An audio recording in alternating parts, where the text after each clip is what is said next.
3955 is the channel of emoting, and it's the design of moodiness. And so gate 39 is obstruction, or the gate of provocation. And that's that root center gate, that brown square at the bottom. And then gate 55 is abundance, or the gate of spirit. And it's a solar plexus gate, which is the brown triangle on the flip side of the chart. And so the 3955 is prone to melancholy and uncertainty. It's provocative and emotional, and it has that pulsing on-off wave of moods that are set into motion here. And the emotional wave underlying the passion and melancholy of individualism is mechanic, and it's an endless continuum between happiness and sadness, happiness and sadness. It's just so important to recognize that this channel guarantees that the person that wakes up in the morning looks at the glass and the answer is it is either half full or half empty, in some slight minor kind of way, one way or another. And take that example and really mushroom it out into something bigger for your life if you have this channel in your body graph, because it guarantees an emotional wave that feels relatively steady, except to the owner of the gate, the wearer. You're wearing this gate because you got it in your chart, right? There's a steady uneasiness that comes emotionally with this, because you always know you could fall down, all the way down, and then suddenly your cup doesn't runneth over. And then 39, the provocateur, it is provoking. It's provoking sometimes by doing nothing. It's provoking by picking at and needling. And it's just trying to find the spirit of 55. And this spirit of 55 is the gate that's waking up as part of the Phoenix. And it's an emotional, deep emotional awareness. And it'll be one of our most profound emotional awarenesses the more we get a handle on it. And to get a handle on this whole channel is to realize you're fickle. You don't know. You have no idea, and it might take a long time before you actually know. It's wicked concerned with passion and romance and that individualness that then gets up to gate 22 and 12 when we get to it. And it's got this, it doesn't have an access to the throat yet, but if it did, it would articulate caution like gate 12 does. It's its own form of the fickleness, is to keep it somewhat cautious so that it doesn't go too quickly. That's why it's so important this whole stream wake up, because out of all the gates, it knows it's not supposed to move too quickly. I can't wait till everyone figures that out. Oh, let's slow down, you know, What a or thought. else they go up and down on that wave. And the thing is, it's not a roller coaster like the crash wave, and it doesn't step lively like the tribal wave, you know, ratcheting forward and backward. It spikes for no particular reason at all. They all move for no particular reason at all. Technically, they're chemistry. You know, women get this. Women menstruate. They're used to that chemistry. Yet they'll go ahead and say they'll make no big deal out of that chemistry. You never hear a woman saying, "Oh, I'm menstruating at this point. I quit my job and it's time to move to a new town."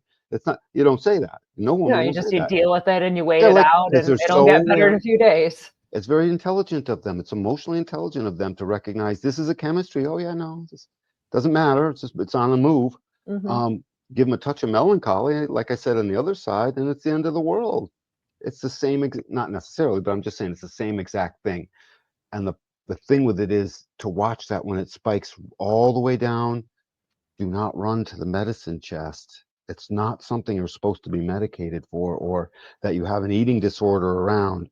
Don't worry about all of this stuff. Eating disorders come out of this channel, by the way. We need to talk about that at some point when we can go in more depth. But Sure. There's the don't, correlation. Like, there's a just huge, disclaimer, we're not giving any kind of medical advice here. It's just there's a correlation with these type of issues that arise that you can see in your chart. Talk to your doctor before you change anything. Disclaimer. it's an incredible correlation. Talk to your doctor, of course, if you have one. Yeah. And so if you take that sudden down of this, it's fast. I sunk. And if Mm-hmm. you take the sudden up of it, because it spikes, it doesn't move slowly, it sort of moves quickly. And that's, these people know that, so no wonder it feels off-putting. Suddenly you're sliding, you know, and suddenly you're going up and things are really good. And the thing is, when will it stop? And suddenly you go down and you're like, when will it end? You Mm-hmm. know, when will the going down end? And none of that is what you're supposed to be thinking with this channel. You recognize the fickleness, and it guarantees to ward off anyone who's not right for you. So look at it that way. This channel will it not, Moni? What do you think about that statement? Oh no, I I think mean it it will. definitely does. Yeah, I have gate 55 without gate 39. So I could definitely tell when there's like a gate 39 around that I don't vibe with, because it just pokes. It's just Hmm. poking at you and poking at you. And it's like, oh, I don't stop it. Stop it. Because that gate 39 is not the provocation that's correct for me. But I've been around other gate 39s that can have that like pokey provocation, but it can actually connect with my 55 in a way and provoke me into a greater spirit and realizing that abundance, it's about realizing it and recognizing it. And it is like a state of mind in a lot of ways. So it is very interesting how that 39 can be a bit pokey, and then that 55 is either like I'm not into you and like go away, or it's like okay, you're poking at me but you're getting me to develop or to evolve in some way or to grow. So that's Right. very interesting. Then that's what it's there to do. And it's such a unique individual process. It wants to mutate the other. It is trapped in itself because it is unique and individual. So to poke at it and finally get something out of it meant you had the right key for that lock, Mm-hmm. which is a very particular thing, right? So Mm-hmm. me Yeah. likey. Yeah, absolutely. And then I was just going to kind of reiterate everything, all these gates that we're looking at that are going to be hitting the solar plexus side, whether we're doing in our circuitry or in future episode, it's recognizing that up and the down. So like Danny was saying, it's like you can be in this low place and you're like, oh my God, I'm going to be so low forever. And when will I When ever will be it happy end? again? And then on the Right, flip side, you're like, oh my God, I'm finally happy and it's so great. But oh no, what if I get sad again? And there right. can be this like nervousness, this anxiousness, this kind of fear of it. But as with any gates on the solar plexus, some more than others, but with all of them, it's like you're on a boat.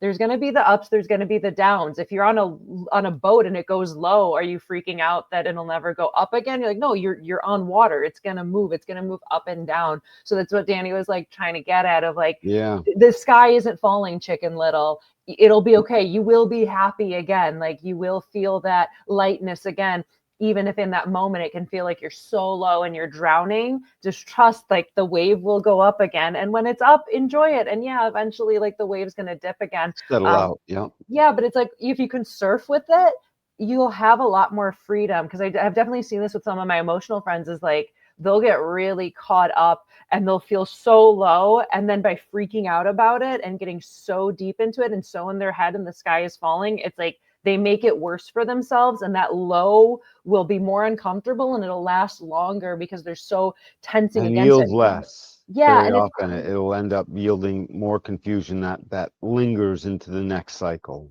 that didn't need yeah, to, because this is yeah. meant to clear it out.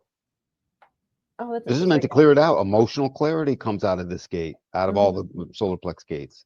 Yeah. And it reminds me also, it's like if you ever have like a cramp of any kind, whether it's like an abdominal cramp or a leg cramp or something like that, Yeah. the automatic reaction is so often to like tense up with it and like, oh no, I don't want to feel this. And you tense with it and you're like trying to fight it. But the body needs to contract. Like the body works by contracting and releasing, contracting and releasing. And if you fight the contraction, you actually end up making it worse. So I've actually Hmm. done that where I've really practiced when I'm having some kind of cramp or pain or some uncomfortableness, where I really try to like consciously let go and just let it contract and do its thing. And instead of fighting it, and by fighting it, I'd make it twice as bad. Whereas if I can be like, cool, this is just passing through, this wave is just coming by, this is just coming through, and then it'll be lighter and easier and it passes more smoothly. So I invite, all my emotional beings, is like, I hear you. I'm sorry you're in a rough spot. And like my heart goes out to you. And also, it's not going to last forever. And the more that you can like surf with it, the smoother it's going to go.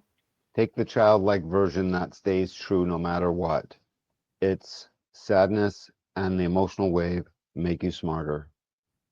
You get more intelligent and you get more capable and 10 times more resilient the more you just allow the process to happen. Because as you come out the other side, you have something called emotional clarity. And that we could do a whole episode on what is emotional clarity and have people on to talk about it, like a profile party, but just for the emotions type thing or whatever, right? And wouldn't they, if we had a roundtable of emotional people, would they not give us what, emotional clarity would be like those two words was worth, an hour worth of conversation, right? Mhm. Easily. That emotional clarity becomes a resilience that the glass is the glass and it isn't half full or half empty. It's just your view of it. And when it's half empty, you're about to get smarter because it fills up. more resilient, more conscious, 10 times more aware. You're about to be a lot more attractive to yourself on the other side, never mind to others. And then on the other side, the glass does feel half full. Let it, it feels like it's running over. My cup runneth over. 55 gives us my cup runneth over. And I Oh, think that's pretty cool.